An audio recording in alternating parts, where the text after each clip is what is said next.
with this, you've had contact with them calling you and wanting to know what's going on, etc.? Oh, yeah. Well, there were a couple that I gave information to as we were going along. And they knew what was going on already. Okay. Well, they knew what was going on already? Through me. Oh, I see. The reason I ask those questions that I'm wondering is, in other words, if you had other people to back you up and support you, I think it might lend more credibility to what you're saying.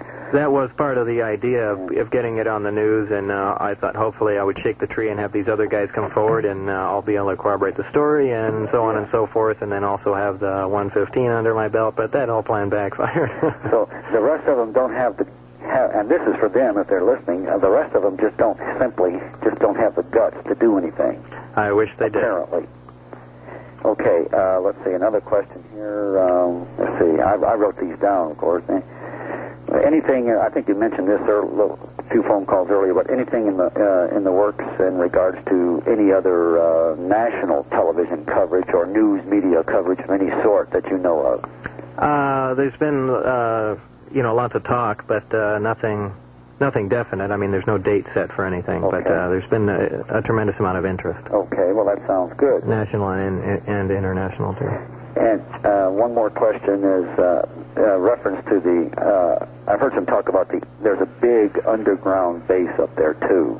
Did you know anything about that? I've heard that story, but I have no... or something like that, I've heard. Yeah, I have no first-hand knowledge of it. I haven't been in any tunnels or any underground stuff. So. And do I still have time for another one? One quick question, yes, Bill. Okay.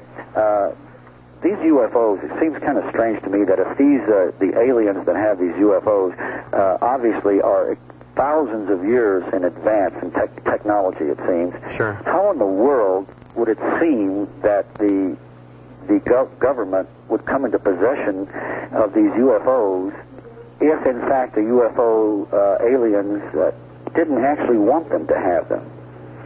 All right, Bill, thank you for the call. He'll answer off the air. Okay, thank you. I don't know. The thing is that they look in very good condition. It doesn't look like they were crashed, that they were retrieved somewhere. It really looks like they were given. So I don't know. That might be the case. Have you ever given any thought to the fact that maybe they were invited here and they actually landed here and that's why they were here too? Yeah, it's possible. It's possible, right? They could have come right to this area. Amazing. Let's go to one of our new member line and see who's out there. Hi, who's this in the Billy Goodman Happening on KVEG? Hello. Jim? Yes, Jim. From where? From Las Vegas. All right, Jim. First-time caller? First time. Well, I'm glad you finally decided to push those buttons. I have a big curiosity here. Good. For Bob, of course. Right. I saw on TV he spoke of observing a demonstration of this antimatter gravity wave controller device that he simulated one, I guess, made one himself. A mock-up copy or something? Yeah, a friend made one, yeah. Well, I saw you do that, and I heard you speak of bouncing golf balls off of the anti-gravity field. Yeah. And also about the candle, the wax, and the flame stood still. Right. And then the hole that you saw appear.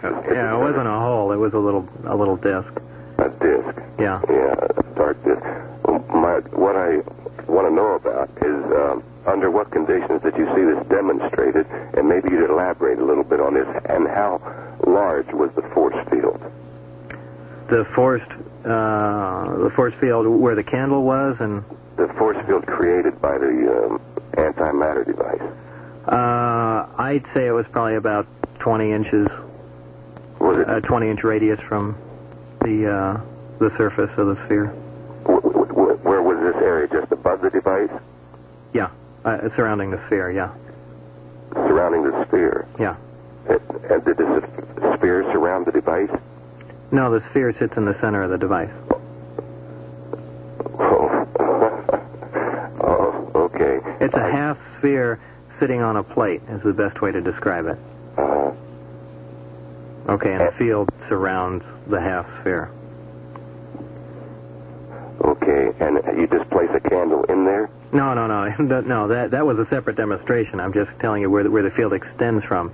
That's what I'm curious about. Oh, okay. No, they tapped the field off using a waveguide off of the sphere, And this was a completely different setup where they had a mock-up small gravity amplifier. And there were 3 focused into a point, and that area of focus was probably 9 or 10 inches in diameter. That area, they displaced this area or moved this area? No, it wasn't displaced. It's just where the field was generated. And in there you put the candle. Right. Yeah. And can actually bounce golf balls off of it? No. The golf ball thing again had nothing to do with that setup. The golf ball thing had something to do just when the reactor was energized, before the waveguide was put on or anything. We were just pushing on the field. It was being demonstrated to me, and we just bounced a golf ball off the top. And the candle doesn't melt, and the flame stands still in this disc that you're talking about? Well, in the area, yeah. You don't have to put it in the center or anything? Right. Just anywhere in the area?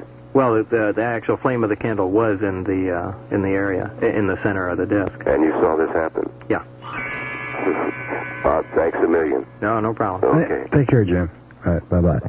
Bob Lazar. People are saying thanks a million. Was that one of the crafts that we made, or was it one that was brought here by the agents from another planet? This is a craft of alien origin. That was brought here by them from another planet. Yeah. And do we know anything about their way of life? No, I'd really like to. Do we know anything about their way of life, or do I really don't know. speak the same language, or what? I really know very little about that. I'd like to know a lot about that. I mean, you assume that they mass-produce the craft, so there must be some sort of factory somewhere. That means there must be workers in the factory. Do they have a social life? I mean, the questions are endless. I'd like to know myself. And it's also said that they are here on this planet. Well, if they are here, where are they? That's another good question. Yeah, I've got some good ones for you. Yeah. You have another good one for us? What do you think about that now? As far as what? Where? If they say they're here, so where are they? You got me. I really don't know. Well, if one walks up to my door, what am I supposed to do?